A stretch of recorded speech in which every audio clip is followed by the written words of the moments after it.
C-130은 미국이 개발한 전술수송기입니다. 전술수송기는 전투지역 내에서의 군사작전을 지원하기 위한 수송기로 전략수송기에 비해 비행거리가 짧은 대신 다양한 임무를 수행할 수 있습니다. 특히 오늘날에는 전면전보다 신속한 대응이 필요한 대테러 작전이나 국지전이 증가하고 있어 다목적 전술수송기의 필요성은 점차 높아지고 있습니다.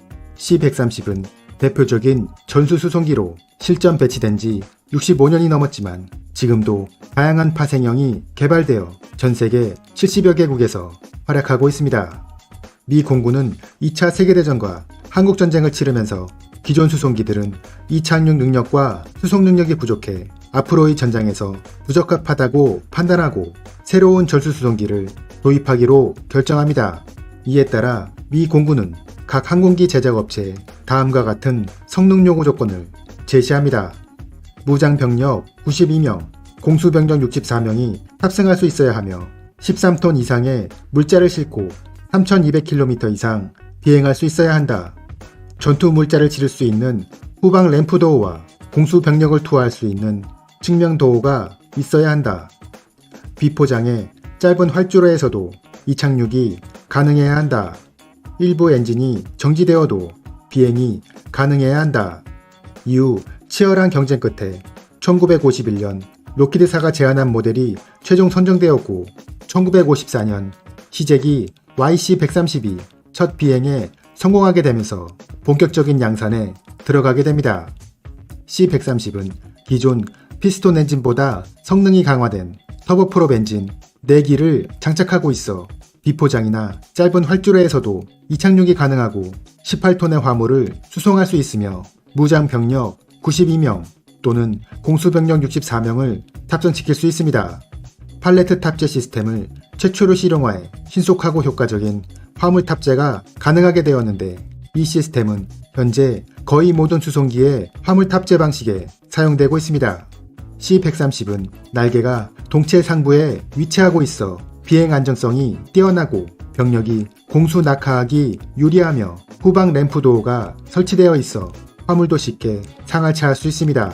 이러한 C-130의 우수한 성능으로 인해 이 기체는 미군에 빠르게 배치되었으며 세계 여러 나라에서도 도입을 추진하게 되면서 전술수송기의 베스트셀러로 자리잡게 되었습니다. C-130은 기체의 구조와 성능이 매우 우수하기 때문에 기본 수송기형 말고도 다양한 파생형을 가지고 있습니다. KC-130은 공중급유기 버전으로 미 해병대와 카나다군, 일본 항공자위대가 사용하고 있습니다. 보통 제트 엔진을 장착한 공중급유기의 경우 헬기에 급유를 하려면 헬기 속도에 맞추어 속도를 줄여야 하는데 이때 급유기가 실속할 위험이 있어 어려움이 있었습니다. 하지만 KC-130은 헬기와 속도를 맞추어 비행해 안정적인 급유가 가능하다는 장점이 있으며 일부 기체는 날개 밑에 헬파이어 미사일을 장착해 제한적인 지상 화력 지원도 가능합니다. 이 C-130은 전자전 및 심리전 전용 기체입니다. 주 임무는 적 통신망과 레이더 시설을 제밍해 아군에 대한 대처 능력을 붕괴시키는 것이며 작전 지역 내 라디오 및 TV 채널을 강제로 장악한 후 원하는 방송을 내보내 적군과 민간인을 상대로 심리전을 수행할 수도 있습니다. MC-130은 특수전 지원기로 특수부대의 은밀한 침투를 위해 야간이나 악천 후에서도 250피트 상공에서 비행할 수 있는 저공 침투 능력이 부여된 기체입니다. 특수 임무를 위해 각종 항전 장비를 탑재하고 있는데 저공 비행을 위한 지형 추적 레이더, 통합 GPS 장치 등을 장비하고 있어 주야를 불문하고 작전 지역 내 이착륙 능력을 가지고 있습니다. MC-130은 작전 지역 내에서의 단거리 이착륙 능력 향상을 위해 동체에 이착륙을 도와주는 로켓을 장비하여 시험을 실시하기도 했습니다. WC-130은 허리케인 헌터라는 별명을 가진 기상 관측기로 미 공군에서 운영 중인 기체입니다. 공중 급유 없이도 18시간 이상 비행이 가능하고 강력한 엔진을 바탕으로 허리케인의 눈까지 직접 침투해 여러가지 데이터를 수집할 수 있습니다. LC-130은 기체 하부에 스키 장치가 장착되어 있어 극지방의 눈과 얼음에서도 이착륙이 가능합니다. 이 기체에는 활주로가 짧을 때를 대비해 이착륙을 보조하기 위한 로켓이 달려 있습니다. HC-130은 탐색 및 구조기체입니다. 미 공군과 해안경비대에서 운용하고 있으며 작전지역 내 생존자를 구조하거나 필요한 물자를 지원해주는 역할을 수행합니다. L-100은 C-130의 민수형 버전으로 1964년부터 운행되었습니다.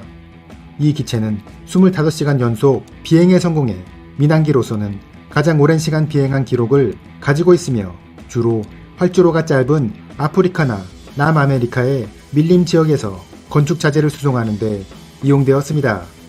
AC-130은 기관포와 105mm 포를 탑재한 근접 항공지원기입니다.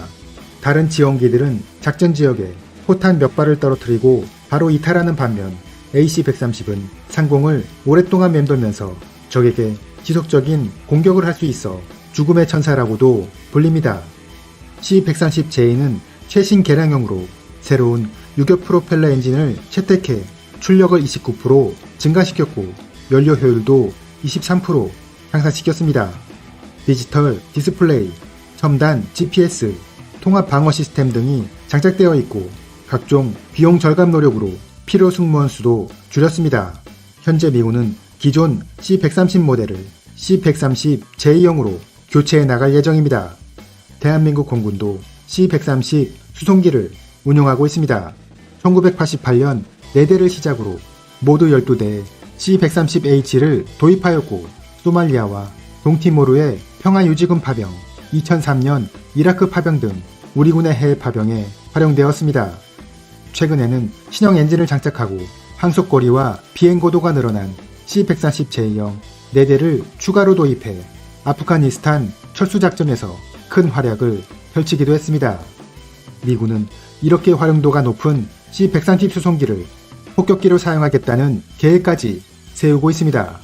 미 공군은 현재 B-2 폭격기를 운용하고 있으며 2027년에는 신형 폭격기 B-22를 도입할 계획이지만 이러한 기체들은 스텔스 성능에 특화되어 있어 폭장량이 충분하지 못합니다.